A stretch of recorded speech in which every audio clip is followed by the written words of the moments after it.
As Pacific peoples, we have a deep and sacred connection to water. Yet all around the Pacific, communities are on the ground organizing to protect this life-giving source in a fight for our lives. I spent the last year on a journey through the Mariana Islands and to Oahu, Hawaii, documenting indigenous resistance against U.S. imperialism in protection of water.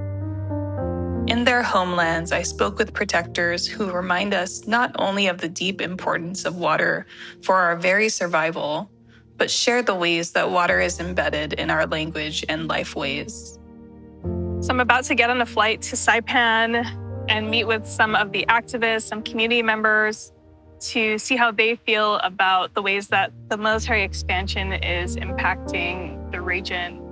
It's important to note that the military expansion that's currently happening, you can see so much of those realities here in Guam, but it's not just Guam being impacted. There are just under 1 million square nautical miles of ocean that are being used for training exercises by the U.S. military.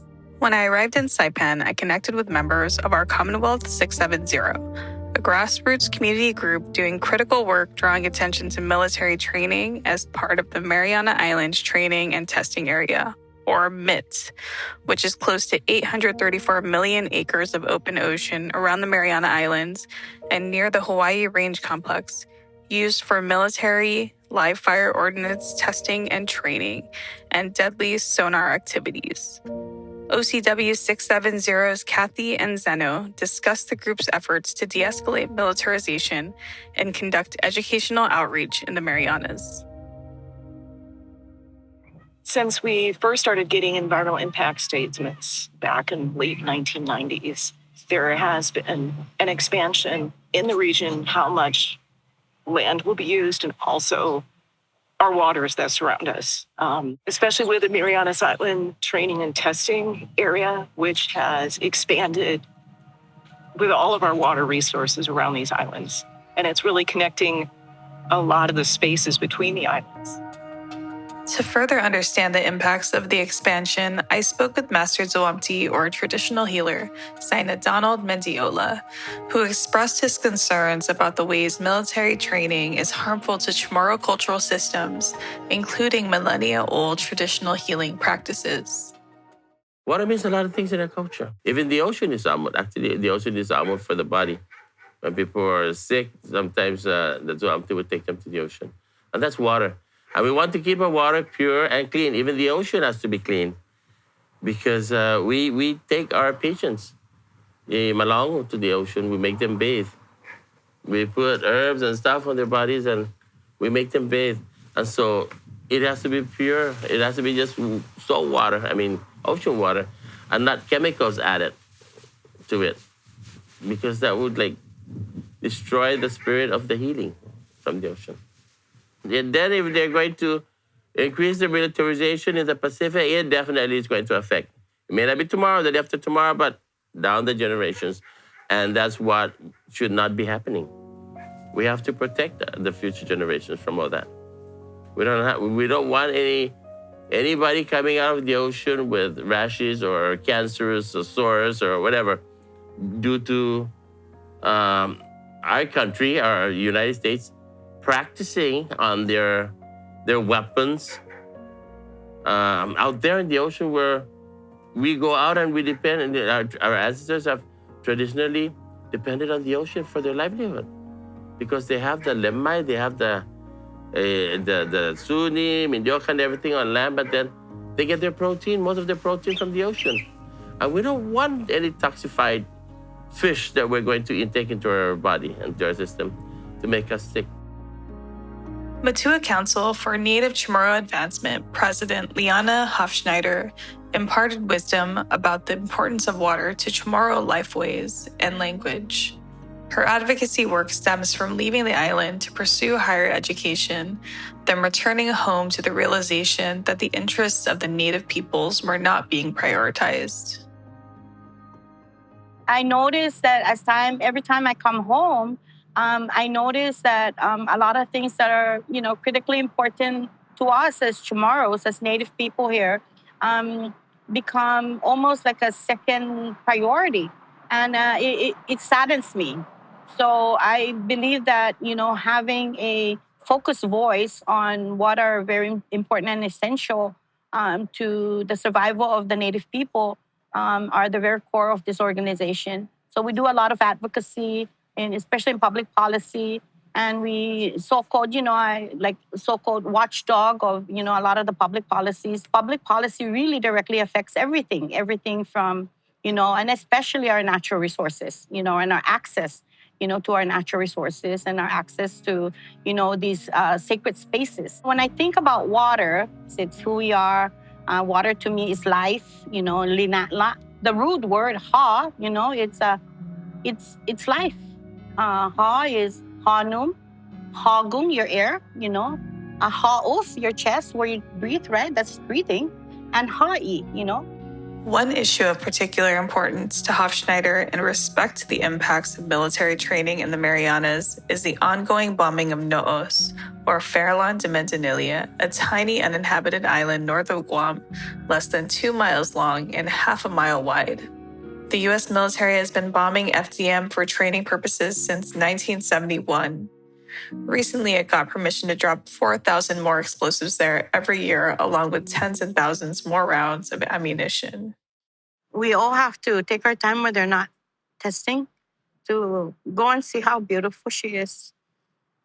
Because the way they're doing it, I don't think the next generation would have the opportunity to know who and what No'os was. No'os to us is very important. It's our gathering place. And how do you transcribe that? If you go to Western Fisheries Management, those are the folks that look at our waters.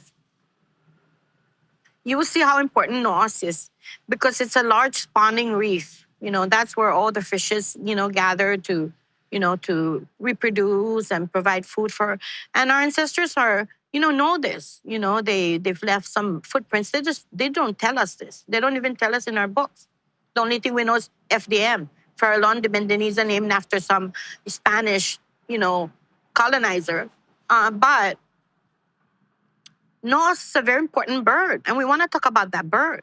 It's an extinct bird. It probably has DNA somewhere, and that's what I want scientists to find out and help us find out where's this bird. Because when I talk about No'os, it's like a foreign language, but it's not. Our ancestors have provided us. They drew it in, pictographs and things like that. And so why am I very emotional when you ask that is because I know in the way they're doing their practice, because it's not only the U.S., it's their allies also practice there. Japan, everywhere. I mean, anyone that have an ally, they go and practice and they fly their jets from as far out in Iowa or Nebraska up here to test that pilot's endurance, and then bomb and then go back. We want to have a relationship with the United States.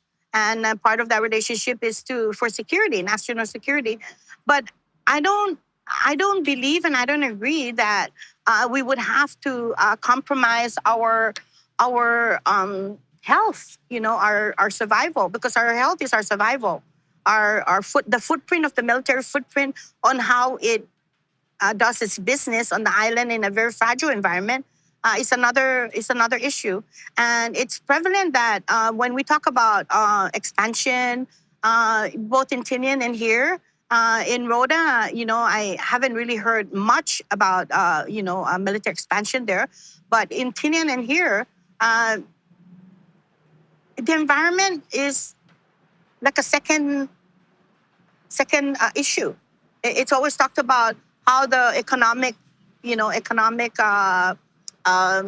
benefits and all this and also of course national security, but they don't put a lot of emphasis. And correct me if I'm wrong. I challenge anyone to come out there and tell me publicly that they've put a lot of emphasis on how the environment is not going to be impacted or going to be impacted, and at what certain degree of that impact is, because I haven't seen and haven't read, and that concerns. I am against that. I am against militarization in the small islands in the Marianas, including Guam, because we're all Marianas. We're one Marianas. The islands are small enough as they are, and The islands won't get any bigger. We're in paradise. Well, maybe heaven, maybe better than paradise. And so we have to protect our culture. We have to protect our resources. We have to protect our inheritance from our ancestors. In addition to MIT activities, groups in the Marianas are organizing to raise awareness about the effects of military actions in our home islands, from plans to establish a series of live fire training ranges, high-caliber live fire and maneuver training, bombing in the land, waters, and airspace in Pagan and Tinian, islands north of Guam in the Commonwealth of the Northern Marianas. These training activities are called the Commonwealth Joint Military Training, or CJMT plans. We're still waiting for the CJMT, the Commonwealth Joint Military Training, the next EIS to come out. So it wasn't stopped. It's going to be proposed again. And again, the public is just really concerned that how many comments do you need before you realize that this is not a livable situation. We're 184 square miles of terrestrial land.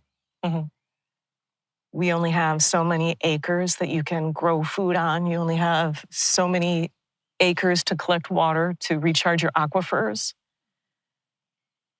What's it going to take to go, this is too small of a land mass with limited natural resources. This is too much of an impact, and especially for the indigenous people here. And there's something to be said about, a lot of departments and agencies try to find a compromise between, local indigenous interests and the military. And usually compromise is a very good form of way of getting things done and moving forward.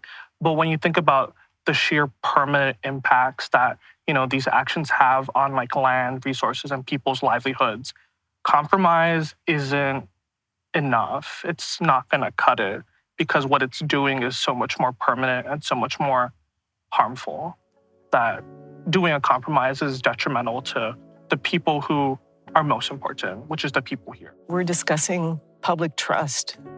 We thought during the NEPA process, we were actually giving good comments that would be accepted. And just repeatedly hearing no significant impact from what they proposed when you're talking live bombing ranges, live fire ranges.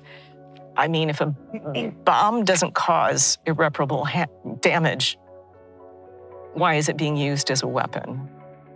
I visited David Henkin in Oahu, Hawaii, a senior attorney at Earth Justice who represented the Tinian Women's Association, Guardians of Ghani, Pagan Watch, and the Center for Biological Diversity in a lawsuit challenging destructive CNMI joint military training plans. Started proposing moving Marines to Guam, they were saying, we can just continue with what we've been doing in the past on Tinian, which is just small arms fire, so target practice basically with bullets.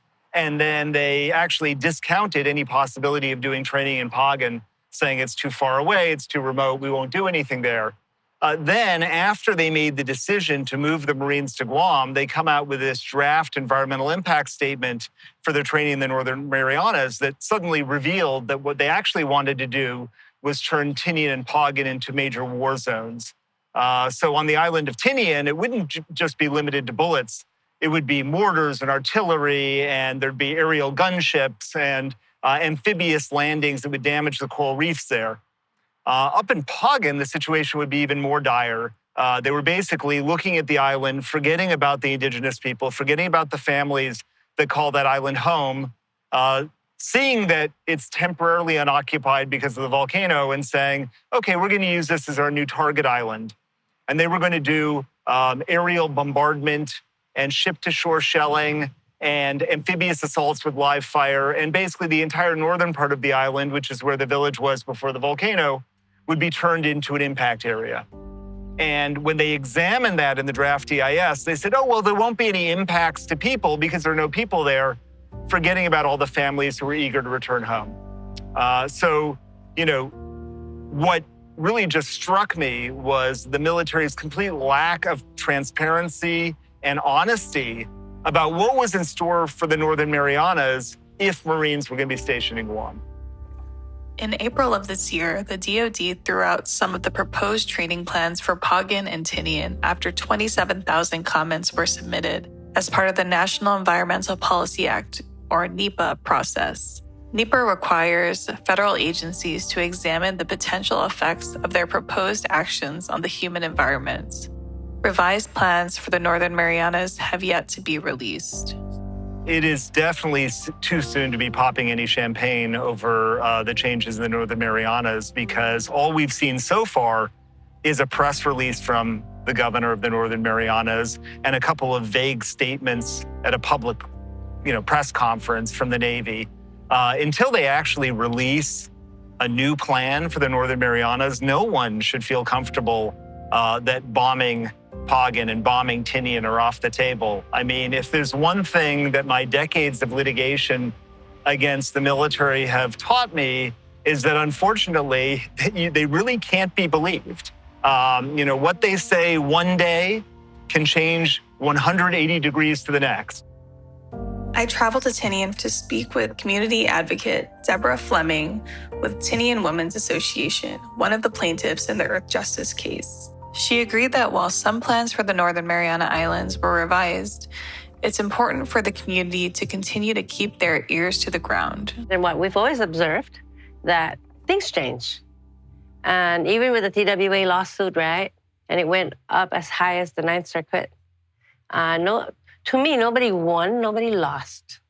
But what it did is I believe it forced us locals, those are the who would be directly impacted, to be diligent in paying attention to what's happening. Put your ears to the ground and find out what's happening, so that in the event that, MIT, Merck, and oh my God, all those huge training plans, once they start being implemented, that we need to speak up, because that thing is still alive. We can still, then we need to, the next phase of trying to protect our environment. Yeah, 'cause things are always changing. So that thing basically said, if the plan is so long and things are tend to change, then we're not gonna enforce the full NEPA requirement. We're gonna do it by phase as the need arises, as the change arises. That's what that meant. So your question, we have to be diligent. Today, I went on to the CGMT EIS website to see, is there any announcement about when we're going to get a revised draft EIS? Because the last draft EIS said they were going to basically render life on Pogin impossible. Well, if they're serious about, scaling back the training so that we're only going to have training with bullets like we have historically on Tinian, and Pogin's once again off the table, well, they need to tell us what the game plan is, and they have to do it not in press releases and in press conferences. So where is it that they're going to do it? And that's a question that the Navy just simply hasn't answered. It's like, well, where's that going to happen? Now, it may be that all of a sudden they've decided that all these things that are listed in their manual about what's necessary to be ready, that they've changed their minds, as I said, as they often do, from one day to the next. Something that was absolutely vital for national security becomes something that is antiquated, and we're going to move on from it. And so for years, people concerned about protecting their lands from the devastation that's associated with military live fire training have said, why can't you do more simulation? Why can't you get some of the training that way and spare us and spare our land the insult of all that military training? Now, I'd be thrilled if the Navy were to come forward and say, hey, we don't need to do any of that anymore. The Marines can be totally mission ready without doing it. But I am skeptical about their claims that all of a sudden that's off the table. I think that people should not be lulled into a false sense of complacency and say, hey, mission accomplished, because it hasn't been. Now with the Ukraine-Russia war situation and where China, sits, it's making everybody nervous in the Pacific, and we should be.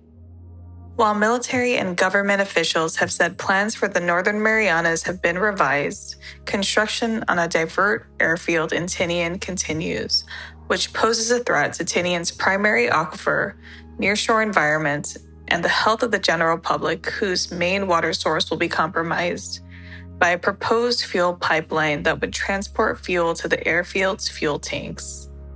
This airfield would be offered as an alternative to Andersen Air Force Base in Guam if Guam were to get attacked, a sobering preemptive measure. The $161 million project is pegged for completion in 2025. So you cut across perfectly beautiful property. You devalue it, especially with jet fuel. Even if it was going to be buried in the ground, how can you develop that land? You just devalued our land. Please change that. Just follow them all the way up and go up to your own property and make a line up there. And you can pollute your own property up there because it's already being polluted by all the flights that are going in and out, right? They're proposing a pipeline to bring fuel from the port all the way to the airport. It's going to be an underground pipeline. The study that was used by the military was not founded a peer-reviewed study.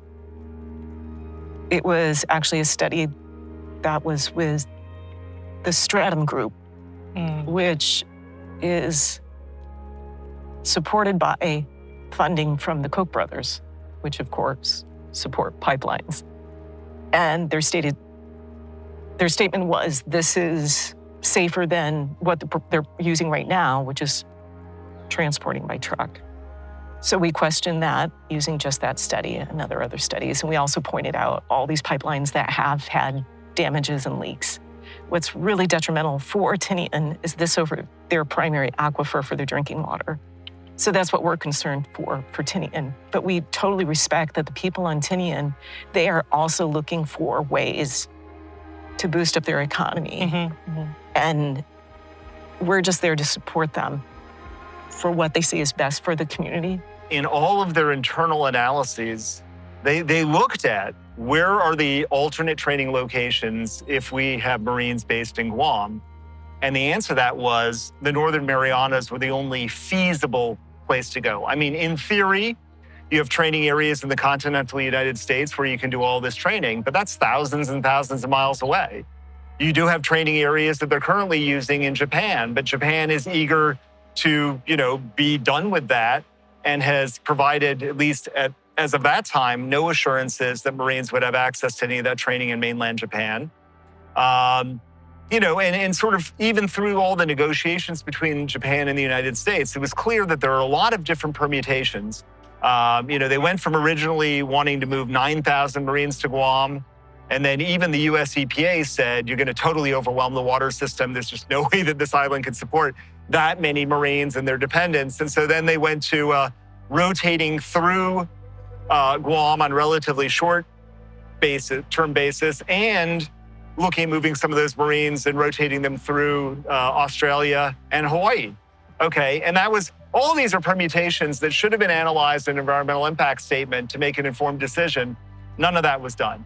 But, so what we were pressing for in the lawsuit was, let's look at a reasonable range of stationing alternatives other than Guam. So why does it have to be Guam? In a modern world where you can deploy forces quickly by air, why are we going with this sort of 20th century thinking that Guam is the forward location?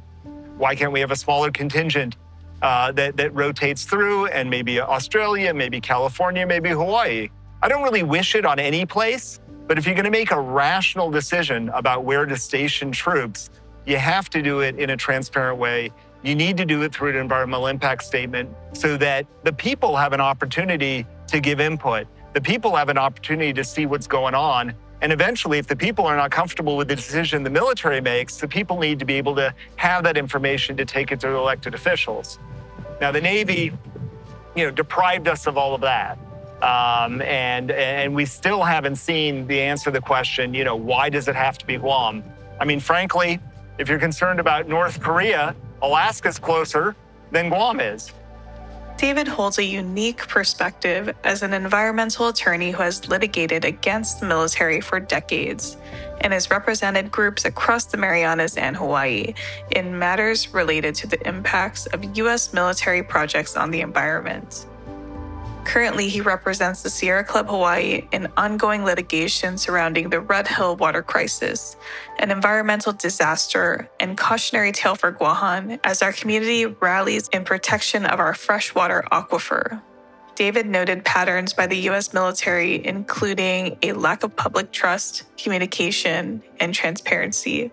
Right around Thanksgiving, military families drinking the water out of the military's own water supply started turning on the taps in their kitchen, and it smelled like a gas station. And people were getting sick, and babies were getting rashes, and people were just feeling horrible. And still, the Navy command was telling their people the water's safe to drink. Don't worry about it. So the thing that was most upsetting was the lack of just common decency, really, to be straightforward with people. While in Oahu, I joined a bus tour led by Oahu Water Protectors, a group on the front lines of the Red Hill water crisis. Also on the tour were members of Red Nation, a Native American organization centered around the liberation of indigenous peoples from colonialism, and Slow Factory, an environmental and social justice movement. On the way to the gate of the U.S. Pacific Fleet Command, Keone DeFranco, a lead organizer with Oahu Water Protectors, spoke about how the community's pleas to shut down the Red Hill fuel tanks continue to be disregarded by the Navy.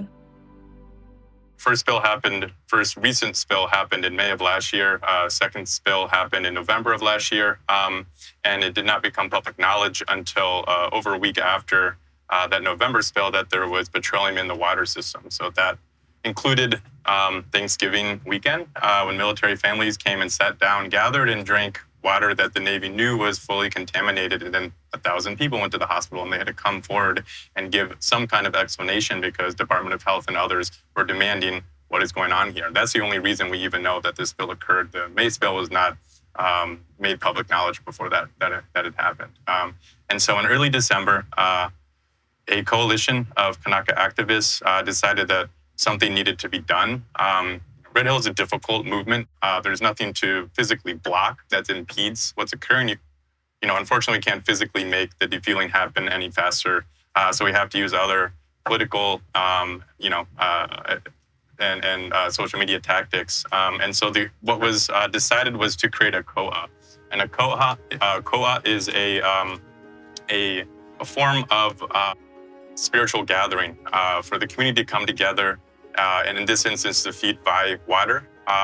And that is, we're feeding Kane here, Kane Kawai Ola, to give us that nourishment as a movement to continue to fight. And what was created there was a ki'i of Kane, and that is a wooden physical manifestation of him standing there protecting us, and right at the front gate of the Pacific Fleet here. And so this aina here was chosen because it is state and county land. And it was a frontline activation. Activists came there that morning not knowing what was going to happen. Police were called in, and there was a conversation that occurred. And the police had arrived, understood what was happening there, and let it occur. And so that was in December of last year. Since then, there really has been no movement by the Navy at all. They've continued to stall, continued to make excuses. At the gate, as a token of solidarity, I offered water from Guahan's northern coastline at Retidian, currently under threat from the establishment of a U.S. Marine live-fire training range complex.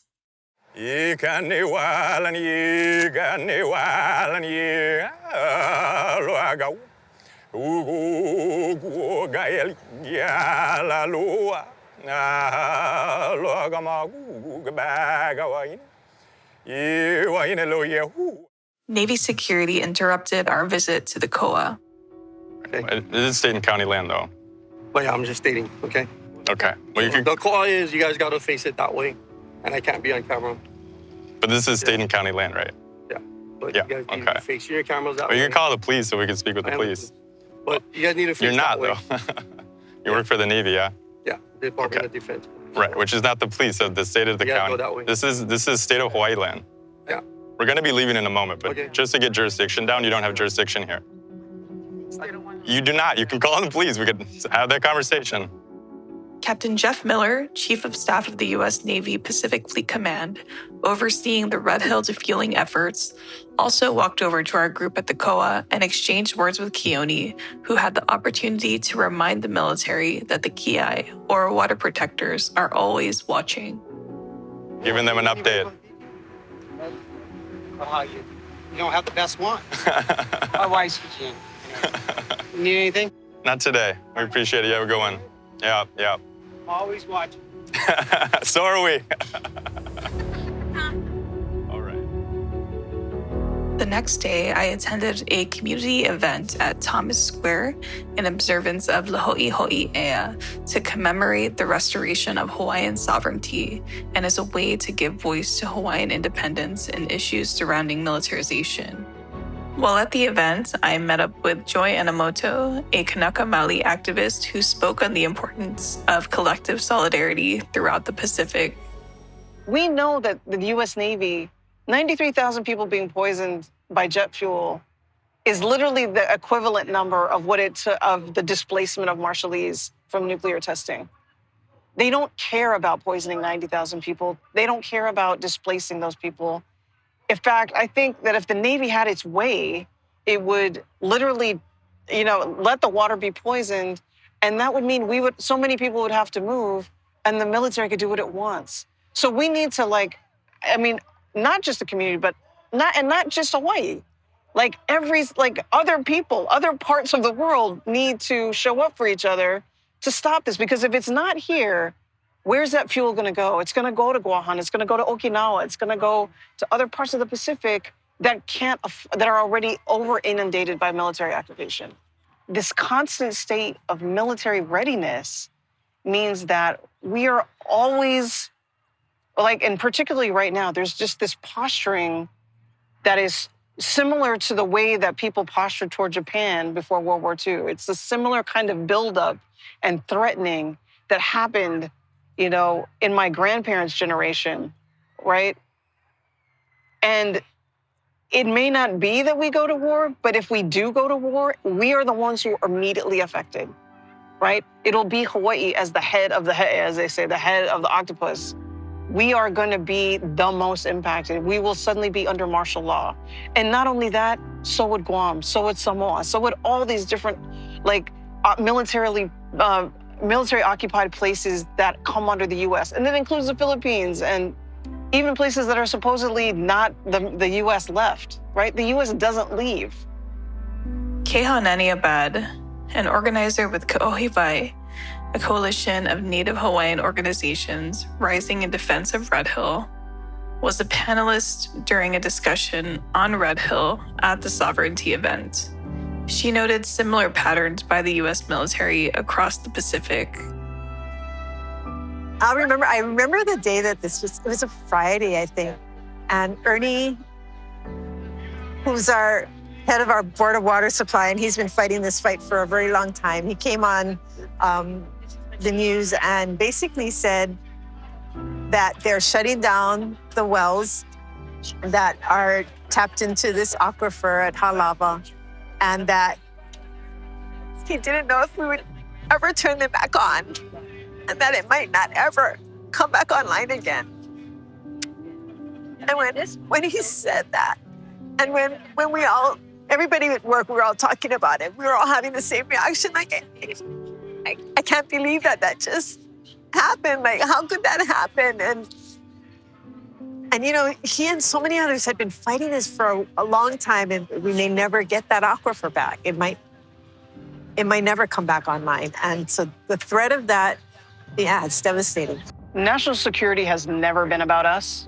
National security is about securing American interests and keeping the business lanes open. If this was about security, we'd have our water wouldn't be threatened. If this was about security, we wouldn't be so occupied. We're actually targets, right? So there's never been a real concern about Hawaiian security or national security. They allow false missile alerts. They allow all kinds of contamination. They bomb our sacred sites. This is not about national security. This is about a constant state of insecurity.